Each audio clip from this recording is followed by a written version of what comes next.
Quando eu comecei nesse mundo digital, isso foi em 2017, o mercado americano, o Brasil ainda era zero, né, de ATS, e o mercado americano estava em torno de 20, 25% das empresas utilizando. Ontem eu fui fazer uma pesquisa até para a nossa conversa aqui, hoje já são 65% das empresas americanas que utilizam de ATS. Na Europa já está bem disseminado também, principalmente Inglaterra e Alemanha, mas no Brasil ainda somente 7% dos CNPJs utilizam. Claro que as maiores empresas estão puxando esses 7%, então se for avaliar entre as grandes empresas, elas já devem representar em torno de 25%, 30% aqui no Brasil. Então, é uma tendência sem volta, né? Da mesma forma que a tecnologia entrou e mudou as nossas vidas, né? Pouco tempo atrás não existia o WhatsApp, né? O LinkedIn, se a gente for olhar, é de 2003, né? E já foi uma grande mudança no recrutamento. Então, a tecnologia chegou no RH, e hoje já são mais de 500 HR Techs no Brasil, em ATS deve ter em torno de menos que 15, mas já tem diversas soluções digitais e essas soluções se integrando e cada vez mais virando uma rede de soluções de tecnologia para RH cada vez mais forte. Então, vou só compartilhar alguns slides aqui, eles são muito mais voltados para a forma que a empresa pensa, né, mas é exatamente para provocar a nossa conversa aqui. Estou vendo vocês agora.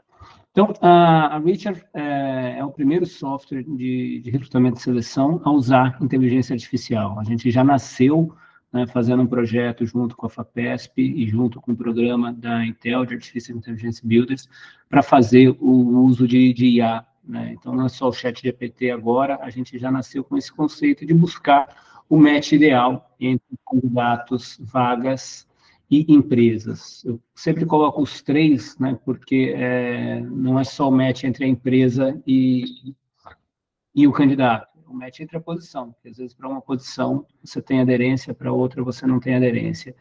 E recursos humanos tem, assim, uma quantidade quase infinita de variáveis necessárias para apoiar no processo seletivo, né, seja o histórico profissional, seja as questões comportamentais, seja o histórico de sucesso da empresa. Então, eventualmente você vê empresas que claramente quem vem de determinados setores tem uma carreira em crescimento, com menor turnover na empresa, ou às vezes pessoas que têm um determinado tipo de trajetória, seja de culturas de empresa, estilos de empresa, e tudo isso são variáveis que deixam muito mais rico o processo seletivo. E o aprendizado, que ao longo do processo seletivo também você começa a ter inputs, né, de a empresa conseguir avaliar e colocar mais informações do candidato, algumas perguntas que são feitas, você consegue avaliar melhor, posicionamentos do candidato a respeito de, eu tenho interesse por essa vaga, não tenho interesse por essa vaga, tudo isso alimenta as ferramentas. E isso é interessante, que muitas vezes a gente, no papel de candidato, e a tecnologia, ela funciona é binária, mas ela funciona com três conceitos, né? Eu vi uma vaga, eu gostei dessa vaga, ou eu não gostei dessa vaga, ou eu simplesmente ignorei e não falei nada.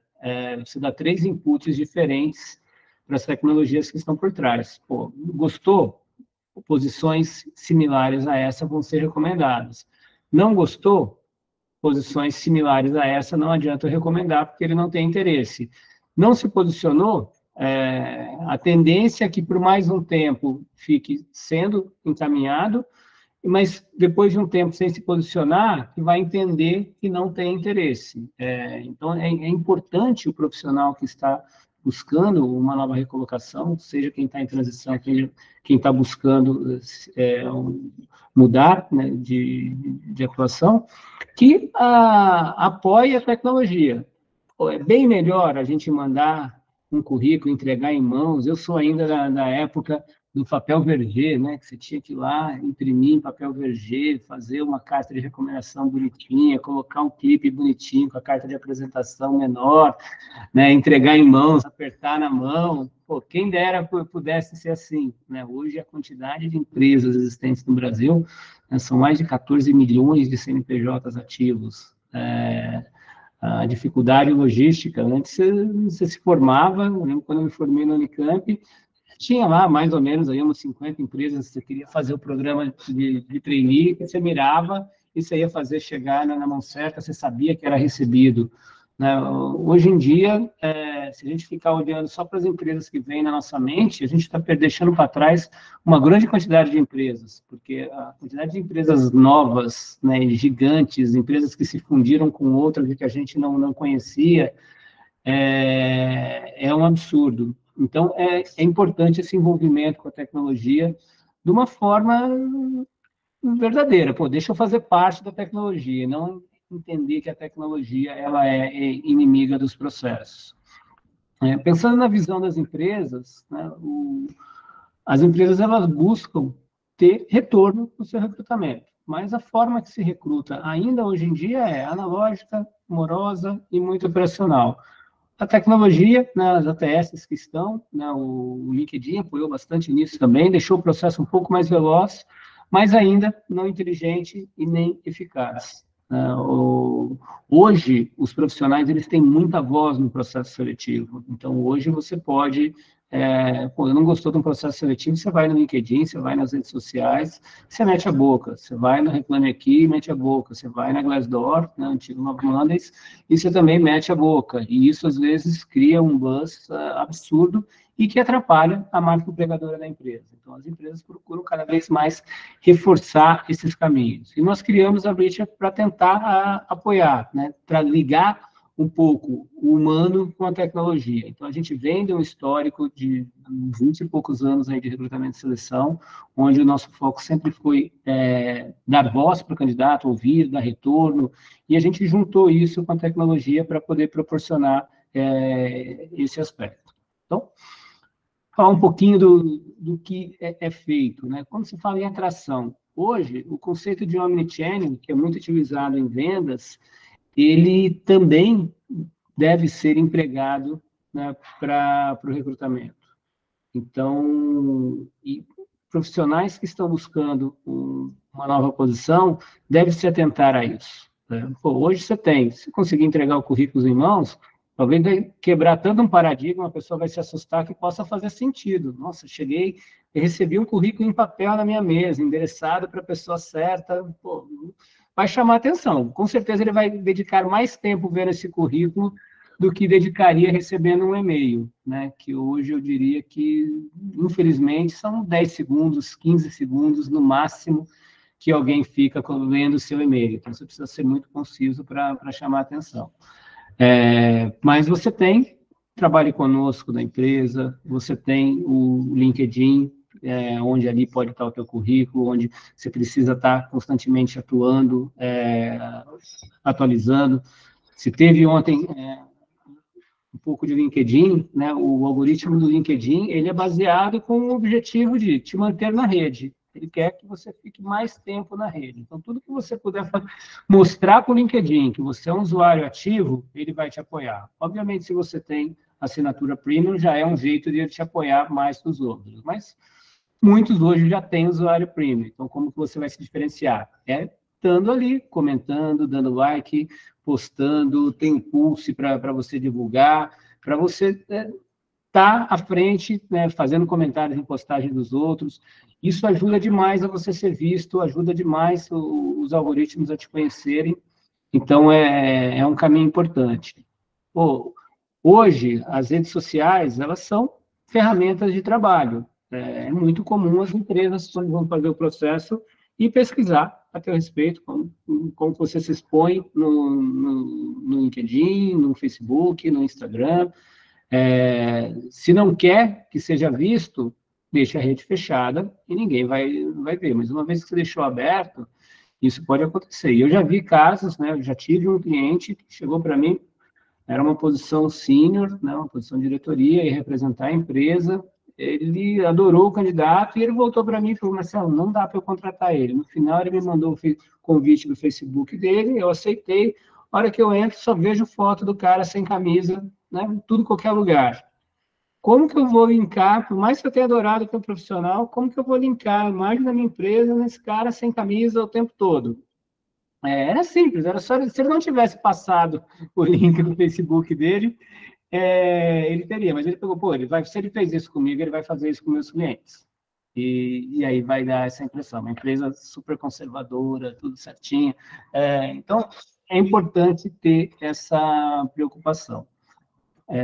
A seleção digital, ela é feita com base em todas as informações que são dadas ao longo do processo. Então, as informações curriculares, ali o algoritmo entende todo o trânsito de carreira que você teve, então, se teve estabilidade, quanto tempo ficou na empresa, se foi promovido dentro de uma empresa ou não, quais os setores de atuação você atuou. Então, é importante, é chato, né? Pô, eu já fiz o meu currículo, agora eu tenho que colocar o meu currículo dentro do LinkedIn. Pô, agora eu tenho que alimentar o banco de talentos do Itaú, do Santander, do Bradesco, de todos os bancos para entrar. Pô, nós temos a parceria com a BBC, então você pode alimentar ali a BBC, que provável os bancos afiliados à Associação Brasileira dos Bancos Comerciais vão ver, mas estimulo a alimentar todos os outros. Buscar emprego hoje cada vez dá mais trabalho, né? Dá trabalho buscar trabalho. E provavelmente a produtividade deve falar bastante isso com vocês, que precisa uma dedicação, precisa uma disciplina, precisa atuar. E um aspecto importante é ter uniformidade das informações. Não adianta nada você, no teu currículo, você ter uma informação, no teu LinkedIn você vai ter outra, quando você vai se inscrever na Richer, na GUP, na Solid, você vai colocar outra, uma hora isso vai chegar, pô, quem é você? O que você está buscando? Então, às vezes, a pessoa faz uma informação para uma vaga, faz informação para outra.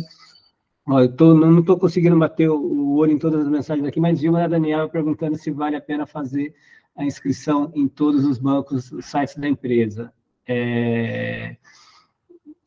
Foi sem querer que eu vi aqui, não fique chateado que eu não responder depois, é que eu achei pertinente aqui pelo que a gente está falando, Daniela. Imagina. Boa tarde. Boa tarde. Eu recomendo, sim, fazer.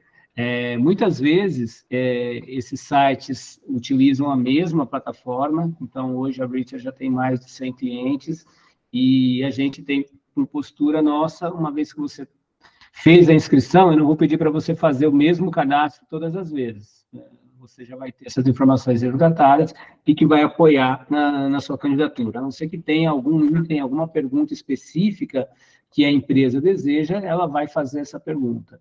Mas é importante, né? O canal das empresas é importante. Agora, não ache que porque você se inscreveu no trabalho conosco da empresa XYZ, que todo mundo da empresa XYZ sabe a teu respeito. Então, se você viu uma vaga, persiga essa vaga, tente o contato com o RH que está fazendo, tente identificar quem é um gestor e começar um relacionamento com quem está fazendo, e às vezes não diretamente, não mandar um currículo, às vezes só puxa um oi no LinkedIn, vê se tem retorno para não conversar, porque eu acho que o importante muito é você ter o gancho da conversa. Às vezes, se você abre uma porta e já fecha ela ao mesmo tempo, acabou a conversa.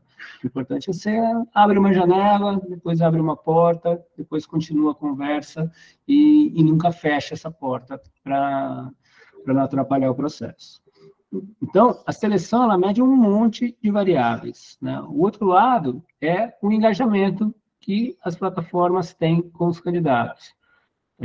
Nós, na Richer, a gente preza por diversos canais de comunicação, seja WhatsApp, seja e-mail, seja vídeo, seja as nossas redes sociais, que a gente está sempre ativo, conversando. E essas informações também são registradas, né? O cliente, se você está falando para uma vaga, o cliente também está vendo. Então, aqui um aspecto interessante, né? A gente escuta muitos candidatos reclamando que os processos seletivos não têm retorno. Nós damos 100% de retorno em todos os processos seletivos. E muitas vezes a gente recebe a resposta mal educada por ter dado retorno. né? Por mais que o retorno seja, às vezes, até a gente dando ferramentas de contribuição de carreira, dicas de carreira para apoiar esse profissional, e vem a resposta mega mal educada por conta disso. Isso aí a gente não utiliza, né? Mas está registrado no histórico. O cliente não vê, mas a gente tem lá. Pô, esse cara aqui fez isso. Fica tudo registrado. Hoje, na rede, tudo que você faz é registrado. E é importante a gente saber, né, dessas impressões digitais que a gente deixa a todo momento ao longo das comunicações que nós temos com as empresas. Então, pensando no lado da empresa, né? O que a empresa gostaria? De contratar mais rápido. Aí aqui indicadores não vem ao caso aqui, né, mas gostaria de contratar mais barato. Gostaria de ter a quantidade de candidatos para avaliar adequado, para chegar lá na entrevista adequado. Então, para isso, ela utiliza de triagens digitais, sempre respeitando o profissional para atuar. Ela gostaria de ter processos, né? Nós, como candidatos, acho que todo mundo já foi candidato um dia na vida, eu também. É muito ruim que você faz o processo, você vai numa consultoria, você faz o processo, o consultor te atende, assim, aquela mil maravilha, tudo perfeito. Pô, 2 semanas depois, você cai um outro candidato que te ignora, não te dá retorno, não te deixa esperando, nem te dá oi direito, já chega te entrevistando. Pô, a mesma empresa, por que tem 2 posturas completamente diferentes? Agora, você imagina isso na realidade da empresa, que ela tem a consultoria, às vezes ela tem várias consultorias que apoiam, ela tem funcionários, hoje a rotatividade dentro das empresas está muito grande, sabemos que o RH está muito júnior, então isso apoia também esses profissionais não estarem tão preparados para lidarem com os candidatos. Se ela não tiver processos, atrapalha demais. Se ela tiver esses processos automatizados, melhora demais o processo seletivo. Então, essas são as dores que as empresas têm. Por que eu estou colocando isso para vocês? Para que a gente tenha empatia. Do mesmo jeito que a empresa precisa ter empatia com o profissional, é importante que a gente tenha empatia com os objetivos da empresa, para, às vezes, não forçar a barra demais, e, às vezes, é melhor você manter um relacionamento a não cortar o canal de comunicação do que você forçar um contato excessivo e perder essa comunicação. Então, aqui depois está disponível esse material aí para vocês. Eu estou exagerando um pouquinho o prazo, né, mas aí fala um pouco mais de como que funciona, né, tanto na atração quanto na seleção. Depois a gente tem a parte de engajamento e de gestão também, mas aqui eu estou simplificando um pouco. A Dora aí, a simpática Dora, é o nosso algoritmo de IA. E algumas conquistas que a Richard já teve ao longo do tempo, né? Não fazemos isso sozinhos, então temos diversos parceiros que nos apoiam a chegar onde a gente chegou. Então, um pouquinho do time que está com a gente, seja o time de gestão, seja os nossos conselheiros. E queria deixar meus contatos aqui para vocês, né? Fiquem à disposição para entrar em contato. Eu tenho também o e-mail da consultoria, que só troca ali, ao invés de Richard, é o Search RH, né? O restante é o mesmo, que eu fico à disposição. Ó, a Meire, estou vendo aqui, já acabou? Não acabou, a Júlia vai continuar com vocês, a Melina também, e fica aberto para perguntas.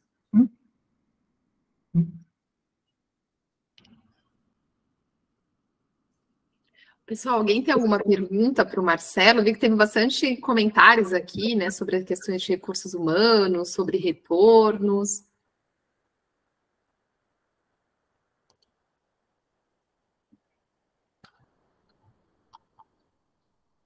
Não sei se alguém quer falar.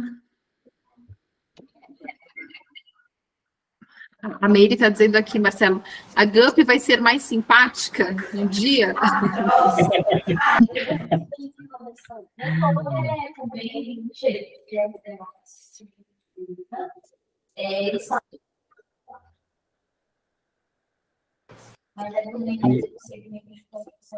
Umas outras perguntas mais para cima, né, Melina?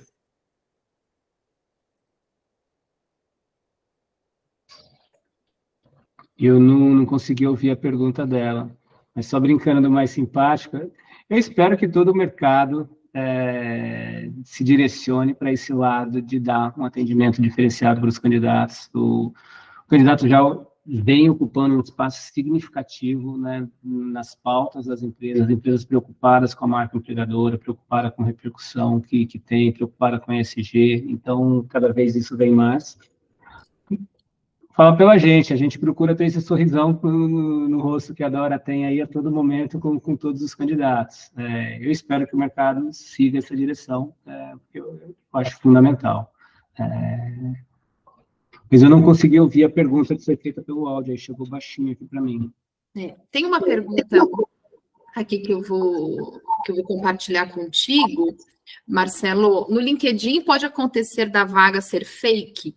Às vezes consulto vagas muito estranhas. É uma pergunta da Luísa Helena.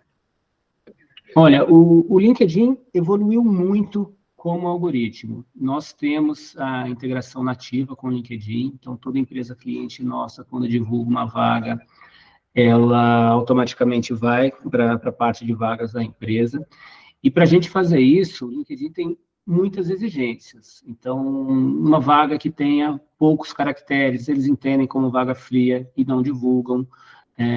Uma vaga que tenha conteúdos agressivos, eles também não divulgam, e diversos outros aspectos no termo de uso para eles limitarem. De falar que existem empresas que colocam vagas e depois esquecem de fechar, existem, isso acontece muito, e essa vaga acaba ficando fria. O LinkedIn também tem essa preocupação, porque então eles têm lá o quanto que eles divulgam as vagas, né? O quanto que eles estão colocando para todos os usuários verem. Então, se a vaga não demorou muito tempo, ela já começa a aparecer muito menos, o cara vai ter que rodar muito o feed ali para conseguir enxergar essa vaga.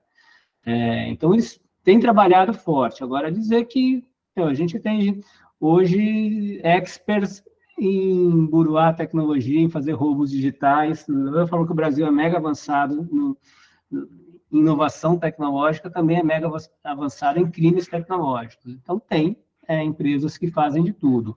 Mas aí eu não diria que é uma culpa do LinkedIn, né? Existem outros sites de emprego que também têm essa preocupação.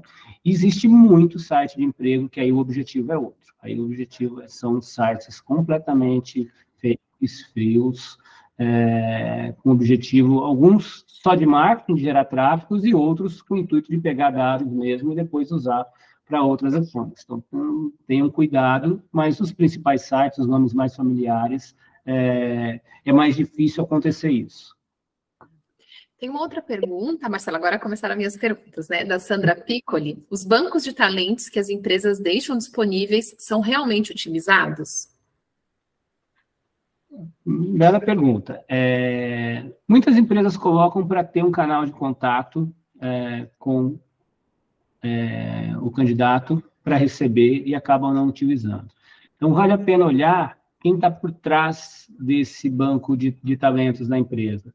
Geralmente, as empresas que autogerenciam o seu banco de talentos, ela acaba não tendo tempo nem atenção para fazer. A hora que abre uma vaga, ela já vai para os canais normais, já vai divulgando, recebe os candidatos e faz o processo ali e acaba não olhando, porque os bancos de talentos não estruturados, você não consegue separar. Quem é de RH? Quando que veio?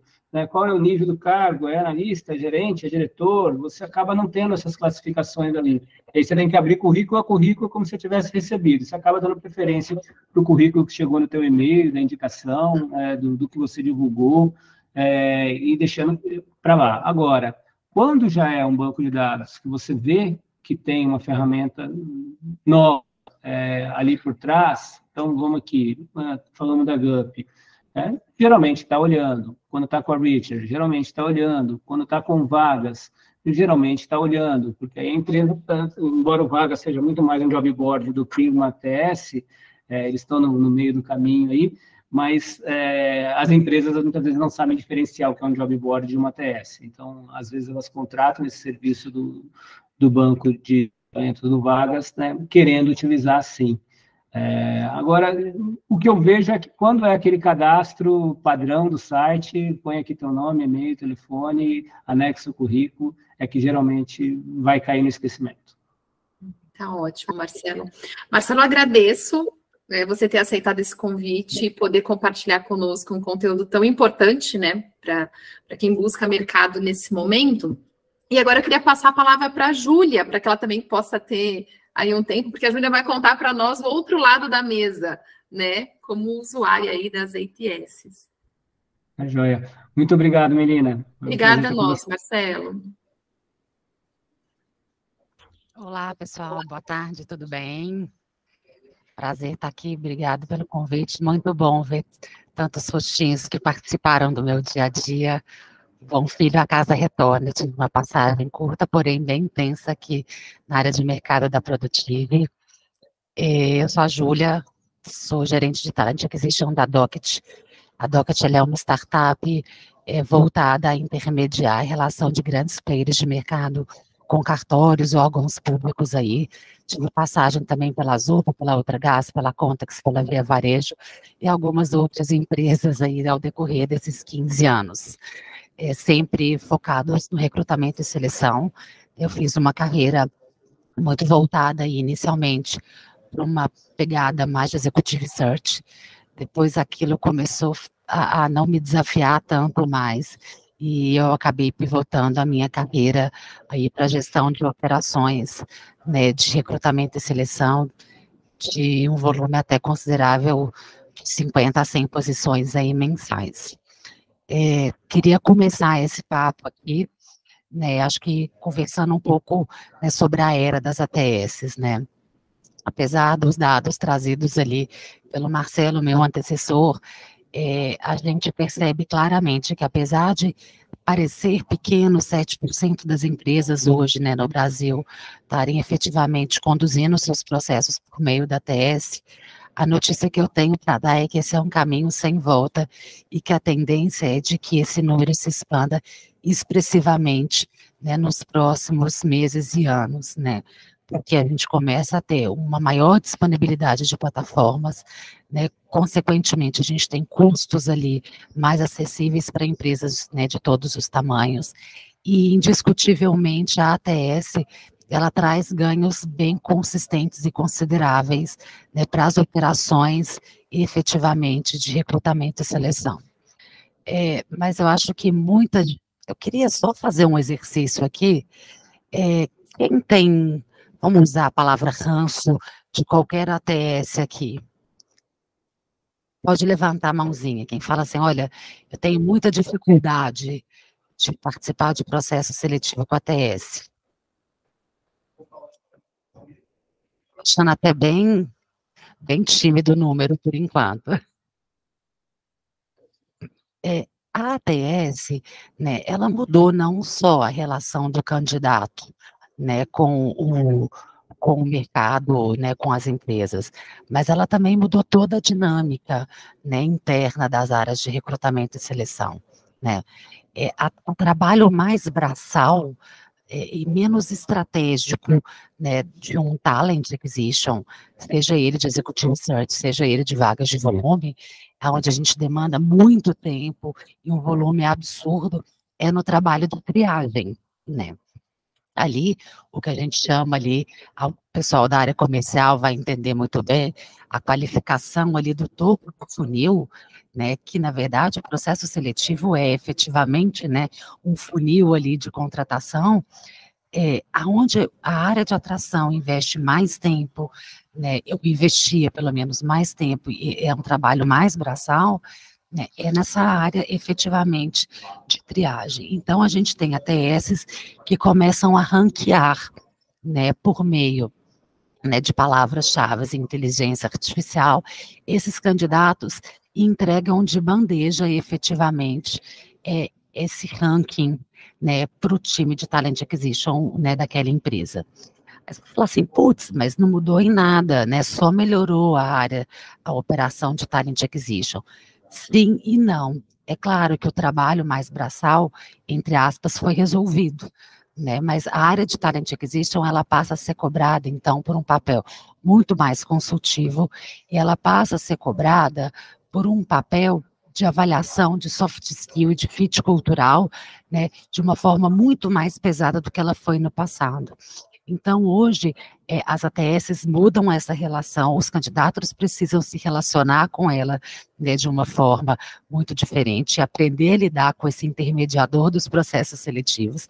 E a área de talent, durante muito tempo ficou perdida, entendendo, putz, e qual que é o meu lugar no sol, né? Assim, tiraram uma parcela considerável do meu escopo, então eu preciso me desenvolver em novos soft skills para eu conseguir efetivamente ter alguém muito mais consultivo e fazer uma avaliação mais profunda.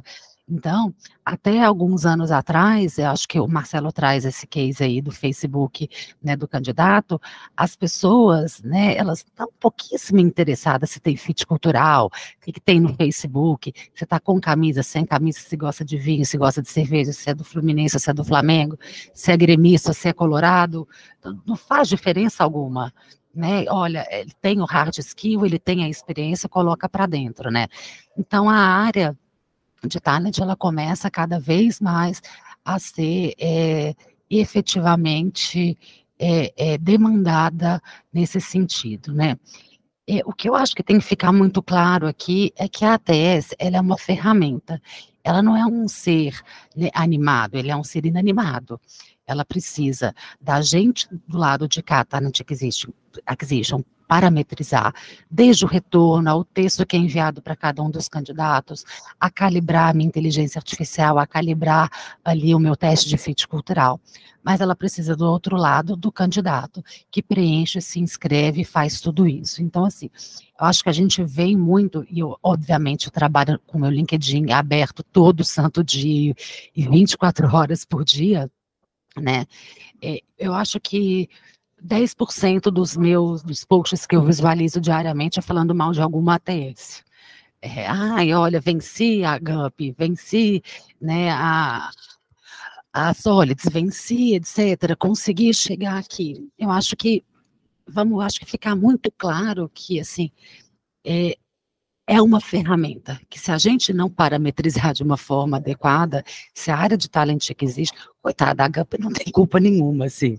Por mais que em alguns momentos a gente tenha essa relação um pouco amistosa, né? Não, é a área de talent que está ali parametrizando, é a área de talent que está ali fazendo a inteligência artificial, e mais, são vocês que estão enviando um currículo. Então, é o seguinte, a gente vai ter que aprender a lidar com essa realidade. O que eu quero dizer com isso? Daqui a algum tempo, a gente não vai ligar mais para a central de banco pelo telefone, né?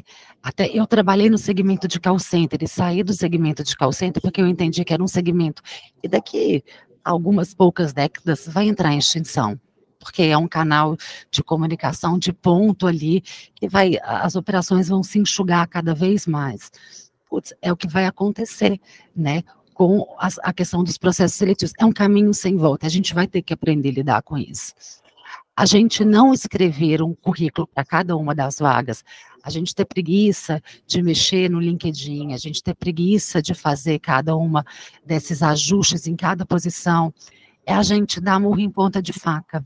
Né? E eu estou dizendo isso porque eu também sou candidata, né? Eu não sou só gerente de Talent Acquisition, eu também, juro para vocês, sou submetida à inteligência artificial da GUP, eu também sou submetida, né, a todos os testes de fit cultural que todos vocês são. Então, assim, eu não sou um ser especial que consegui todas as minhas colocações, né, por indicação ou sem ser submetida a processo seletivo. E é desgastante, eu não estou dizendo que não é, mas ele é um movimento de mercado que a gente não consegue efetivamente mudar. Então, vou dar um exemplo muito simples. Existe nomenclaturas diferentes para determinadas posições ou ocupações corporativas, né? Então, por exemplo, existem algumas empresas que vão chamar uma área de paralegal, que é uma área jurídica que faz toda a parte ali de gestão de licenças, né, de cada um dos estabelecimentos, e normalmente essa área fica dentro do jurídico. Se você mandar um currículo, por mais que você seja advogado, por mais que você tenha ou uma experiência sólida nisso. Mas você colocar como advogado e não descrever palavras-chave para que a gente mostre e ensine para a inteligência, para o robô, fale assim, olha, tá vendo, assim, eu sou aderente a essa posição, o robô, ele vai fazer o trabalho mais fácil. O que ele vai fazer? Ele vai ranquear todas as outras pessoas que têm o mesmo título da posição, como cargo atual ou o último cargo. Ele vai pegar, ler todas as palavras-chave e ele vai fazendo o quê? Ele ranqueia para a área de Talent Acquisition, que está responsável pela condução. Então, assim, putz, eu tive ali 200 candidaturas para aquela posição. E aí, esse aqui tem 99% de aderência, 98%, 99%, tipo, e aí de forma decrescente. O que acontece? A gente mora num país que historicamente e culturalmente é o país que mais se candidata no mundo, a posições que a gente não tem skills para ocupar. Vocês sabiam desse dado? Tinham ideia? No mundo, qualquer treino que vocês façam, né, de plataformas de ATS, eu já fui em vários cursos no LinkedIn, historicamente, geograficamente. E aí eu posso contar para vocês que, na prática, a gente percebe esses dados muito claramente, que de mais ou menos 70% a 80% das candidaturas de uma posição são pessoas que não têm a menor aderência ao que foi publicado. É chocante, você fala assim, putz, não, você está vendo que sempre tem dois lados, né, a coisa. Então, putz, apareceu fantástico uma ferramenta que consegue, através de inteligência artificial, ranquear as pessoas que são muito mais aderentes do que outras. É claro que a área de talent vai começar ali pelo topo, porque seguramente o baixo dali efetivamente, da lista de candidatura seria uma vaga de médico e a pessoa é engenheiro, porque esse é o padrão, né, de comportamento do candidato brasileiro, né? Então, o que acontece? Se eu não aprender a lidar com isso, é de fato que eu não vou chegar. Se eu não tiver um LinkedIn, certamente ali, né, com acompanhamento de consultor de carreira, com consultor de mercado, qual é a nomenclatura de mercado que o meu cargo efetivamente exerce? Quais são as palavras-chave que efetivamente fazem sentido? Eu tenho um currículo ali base, e cada vez que eu vejo uma posição na GUP, na Kenobi, na Greenhouse, na Solids, e aí, whatever, qualquer ATS que seja, né, eu consigo fazer efetivamente o que é adaptação, eu mudo ali uma pequena palavra, eu coloco ali, tipo, ferramentas, palavras que chamariam a atenção, porque ela tá, a vaga, ela está anunciada dessa forma, isso aumenta consideravelmente com que eu suba de um ranking de 50%, 40% de compatibilidade com a posição para de 90%. E o que acontece, né? Se você está em 50%, seguramente um talent não vai chegar a conversar com você, porque ele já encontrou gente mais aderente ali, né, nos maiores graus de compatibilidade. Então, assim, esse é um pouquinho, né, do contexto que a gente vivencia. Isso faz com que, não sei se vocês percebem essa diferença em termos de abordagem da área de Talent Acquisition quando vocês chegam, quando vocês vencem a GUP, quando vocês vencem a Solids, assim, eu percebo uma melhora bem significativa na qualidade das entrevistas, né, na hora que eu pego, né, 8, 10 anos atrás, porque passa do pressuposto que quando eu estou conversando com aquela pessoa, né, e me aprofundando numa entrevista, ela de fato, a inteligência artificial já fez a triagem mais pesada em termos de hard skill, e possivelmente essa pessoa, inclusive, já foi submetida a um teste de fit cultural. Então, ali eu tenho talvez a faca e o queijo na mão em relação a um perfil, né, que seja realmente potencial para a minha posição. E o que é o meu papel enquanto área de talent? Chegar e falar assim, putz, olha, a Melina é uma excelente profissional, mas para essa área, para este contexto, ou esse contexto aqui, ela não vivenciou nada parecido, eu consegui ter esse papel muito mais consultivo, né, que foi falado, inclusive, pelo convidado anterior, porque o trabalho ali já foi, né, realizado. Então, aqui eu estou dizendo muito mais de cultura, muito mais de soft skill, muito mais de momento de companhia e de desafios que essa pessoa vai encontrar, do que efetivamente se ela tem um Excel, se ela conhece o sistema, o CRM XPTO. Então, acho que esse é um pouquinho do que a gente vem encontrando em termos de mudanças mais bruscas, efetivamente, na área de Talent Acquisition. Não tem volta. Acho que muito pelo contrário, como eu falei, a tendência é cada vez mais a gente vivenciar essa relação intermediada aí pela ATS, e a gente vai ter que, sim, se adaptar e vencê-las diariamente.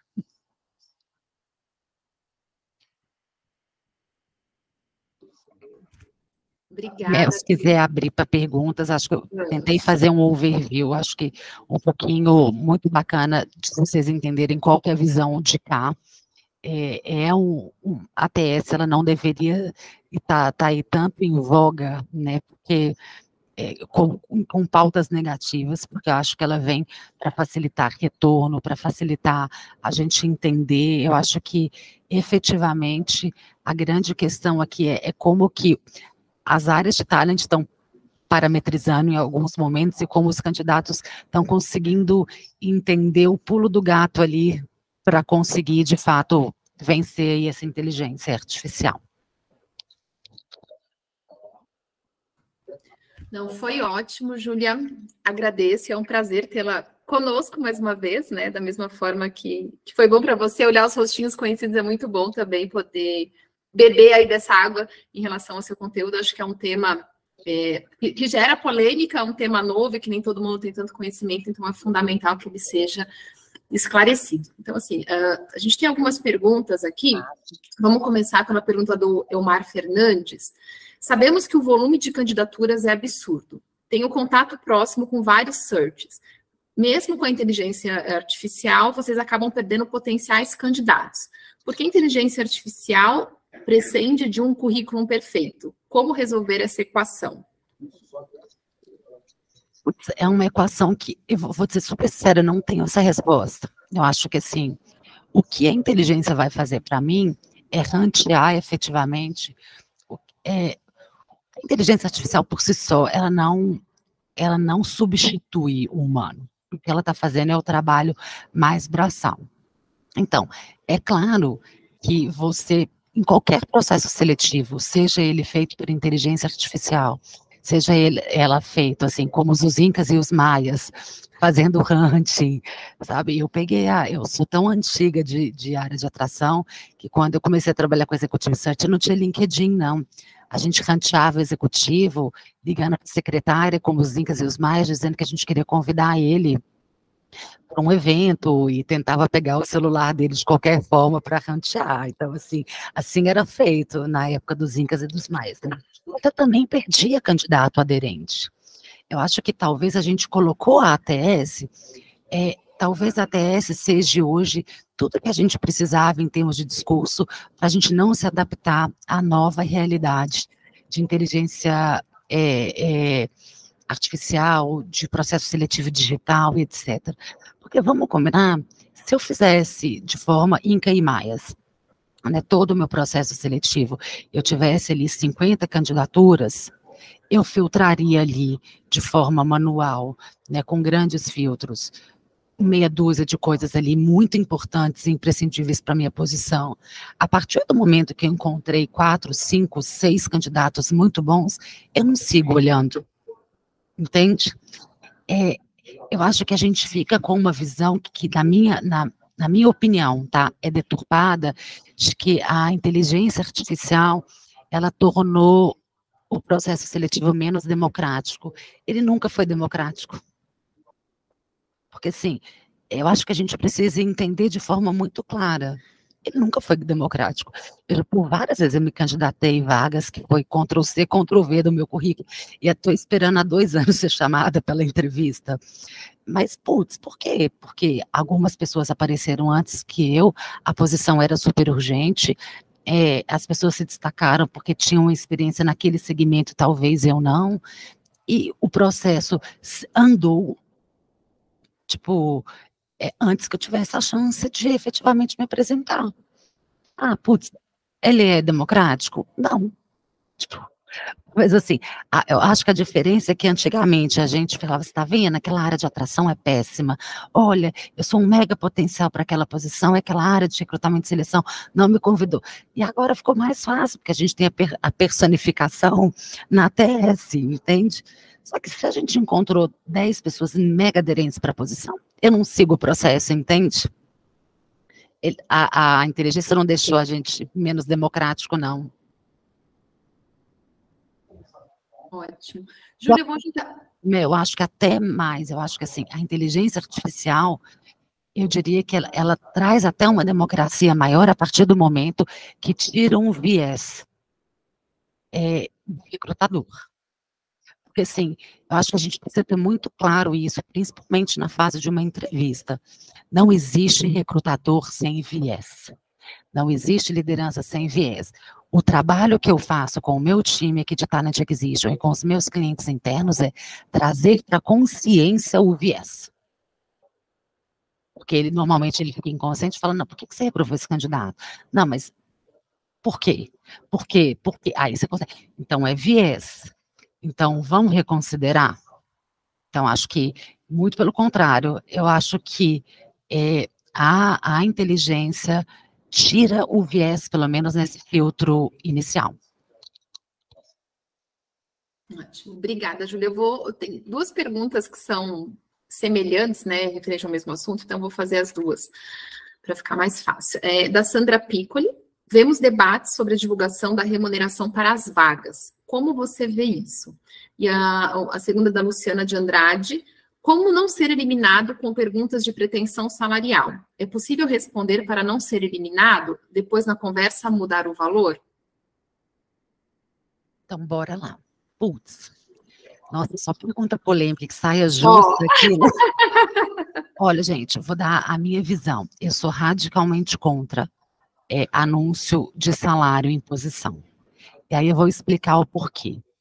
Eu acho que, assim, o anúncio de salário, ele resolve algumas questões, as quais, inclusive, eu sou super embaixadora, como equidade salarial de gênero, né, sobre uma série de coisas aqui que a gente debate exaustivamente dentro das áreas de people das organizações. O que acontece? Qualquer empresa, a gente trabalha com faixas salariais. Então, significa o seguinte, que um gerente, ele pode ganhar dentro da empresa X ou Y de 10 a 15. Putz, Ju, como é que você vai definir esse salário? De acordo com a senioridade dele. Se ele é um coordenador e ele está sentando na primeira cadeira de gerente dele, eu vou trazer ele normalmente no que a gente chama de 80% da faixa, que é a faixa inicial. Essa faixa anda com 80, 90, 100, 110, 120. Putz, é um cara que já está, uma mulher que já está nessa cadeira há 4, 5 anos, já estaria até transbordando um pouquinho essa cadeira. Então, eu vou trazer ele no 120% da faixa. Então, assim, principalmente quando a gente está dizendo, né, de posições mais estratégicas, diferente de uma posição de volume, que ali é o salário base, não estou falando disso, pelo amor de Deus, né? Mas essas posições são posições que eu vou definir o salário a partir da senioridade dos skills que estão apresentados. Aí, talvez, a gente esteja buscando resolver problemas, como equidade, como machismo, como racismo, etc., tipo, resolvendo uma coisa, assim, agindo, tipo, aqui, sendo que a causa é estrutural, entende? Então, assim, eu sou contra, tá? Principalmente para posições. Eu acho que o que é importante, que eu acho que vem muito em linha com a segunda pergunta, é alinhamento e transparência.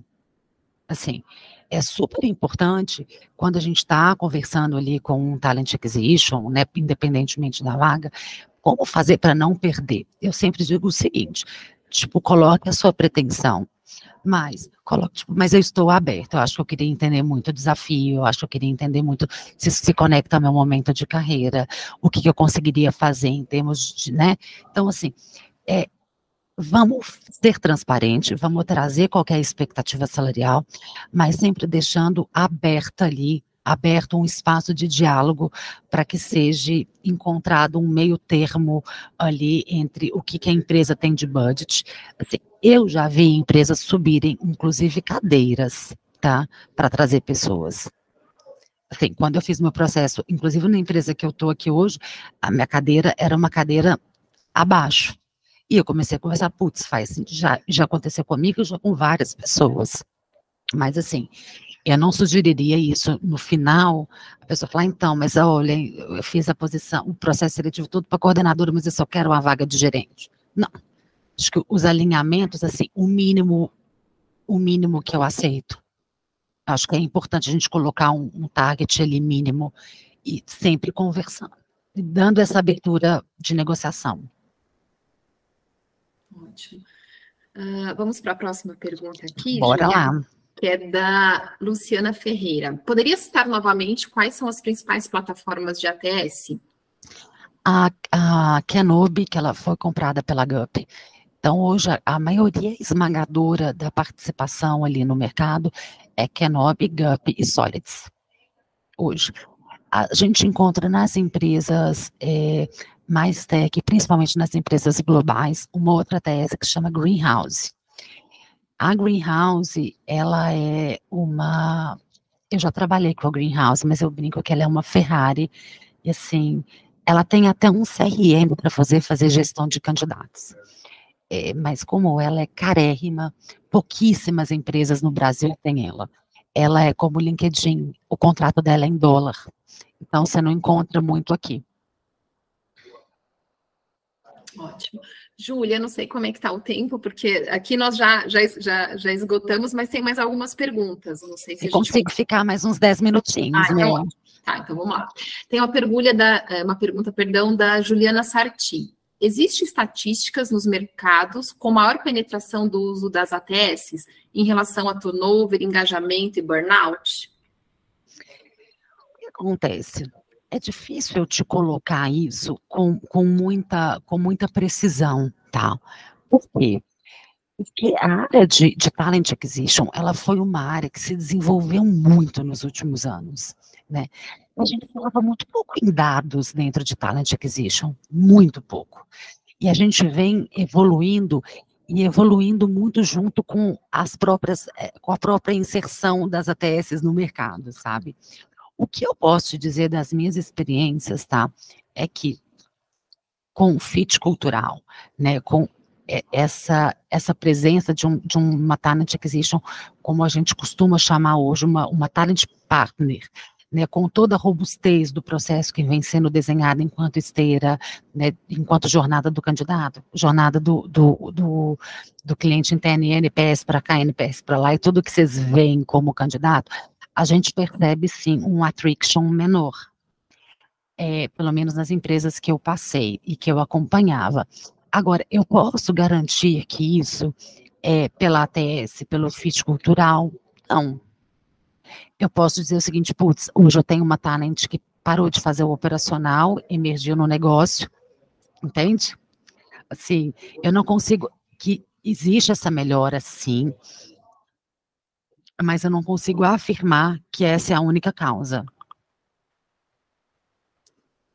Pelo tudo que eu trouxe, porque eu poderia falar, putz, é claro, eu tenho uma talent hoje que é partner do negócio, e fez um tiro de sniper, né? Então... A gente consegue fazer mais uma, Julia? Então, vamos lá. Deixa eu voltar aqui. Alguma dica para a geração 50+, em encontrar oportunidades? É da Luciana Rodrigues. Oi, Luciana.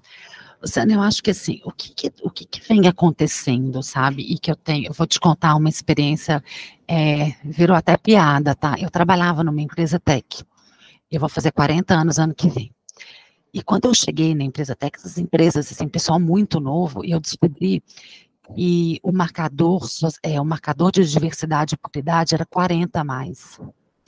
Eu tive um ataque na hora que eu descobri isso, e eu brinquei com o meu diretor de people, eu falei assim, você pode ter certeza que eu vou sair daqui antes dos 40, porque eu acho que é um desaforo, é um absurdo eu cumprir cota de diversidade e equidade com 40 anos, isso não existe.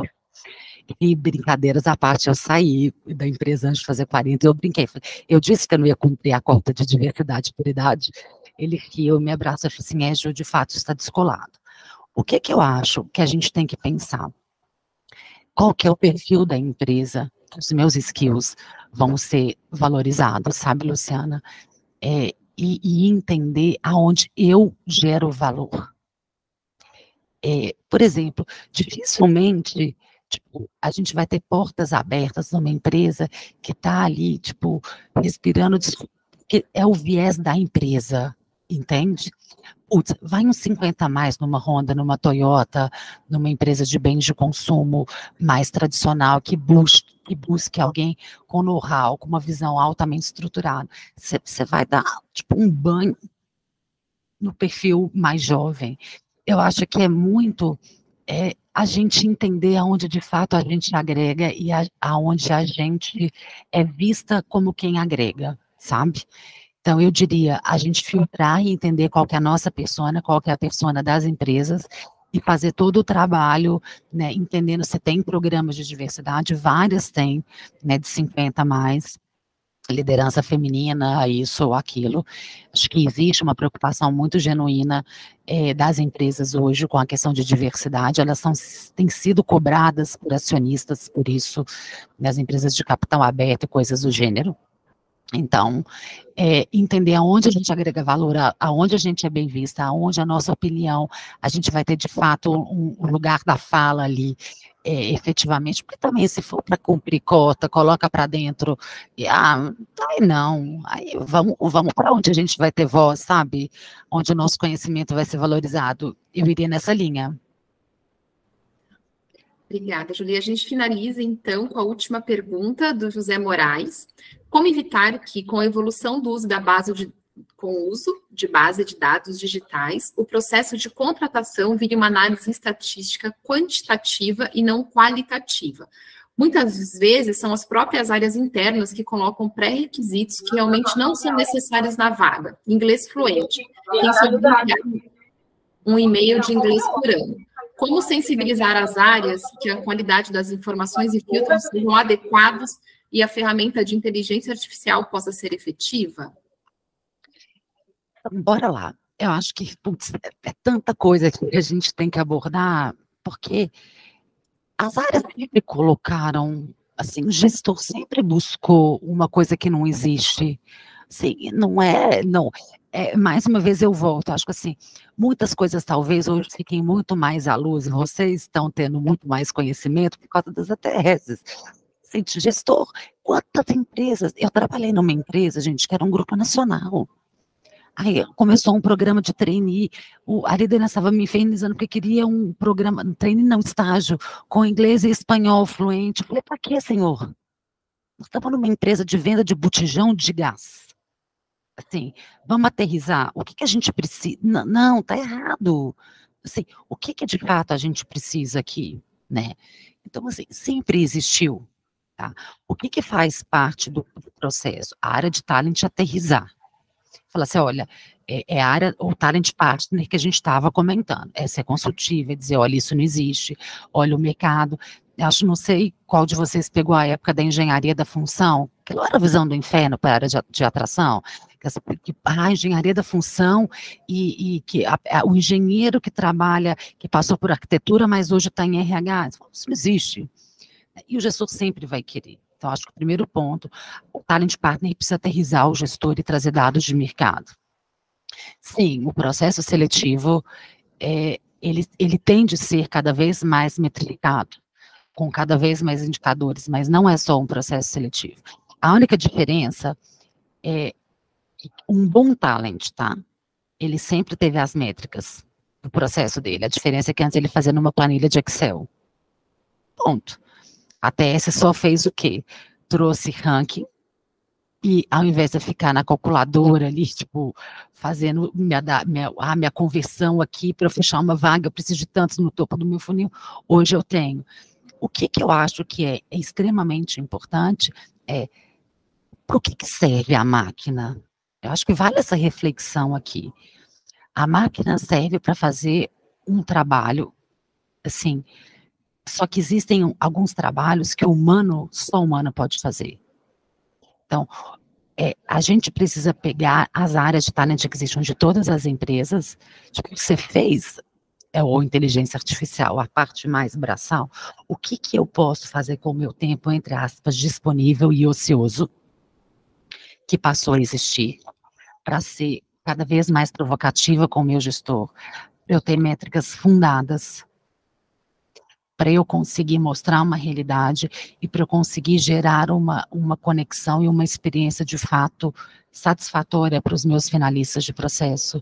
Eu acho que eu consigo dar isso, porque eu não preciso fazer hoje uma triagem de 800 currículos, como eu fiz no início da minha carreira.